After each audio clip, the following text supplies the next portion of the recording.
Inizia l'anno nuovo e sulle autostrade venete si registrano rincari record. Incredibile l'aumento sulla tratta Dolo-Padova che tocca il 250%. Immediata la rabbiosa reazione degli autotrasportatori. Noi dovremmo scendere in strada e fare casino, però non lo fa nessuno e continuiamo a pagare. È solita fregatura all'italiana. Siamo in Italia, succede perché siamo in Italia. L'arrivo di 85 profughi da Lampedusa scatena polemiche a Jesolo, dove gli immigrati dovrebbero essere ospitati nella sede della Croce Rossa italiana. Tra il presidente del Veneto, Luca Zaia, e il patriarca di Venezia, Monsignor Francesco Moraglia, è botta e risposta a distanza.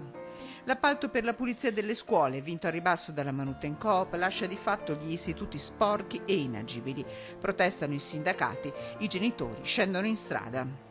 Hanno l'obbligo di venire a scuola, hanno il dovere di venire a scuola, hanno il diritto di venire su una scuola pulita. Dopo 22 anni si riapre il caso delle 2 buranelle scomparse nel 91 al Cavallino durante una gita domenicale. Si cerca nell'ex campeggio militare con sofisticate apparecchiature. Per i parenti di Rosalia Molina, di 25 anni, e Paola Costantini, di 29, la verità è più vicina. Incastrata dalla collanina strappata alla sua vittima, la polizia arresta a distanza di un anno dall'omicidio la vicina di casa di Lidia Taffi Pamio. L'assassina dell'87enne, Monica Busetto, di 51 anni, si stava recando al lavoro come se nulla fosse.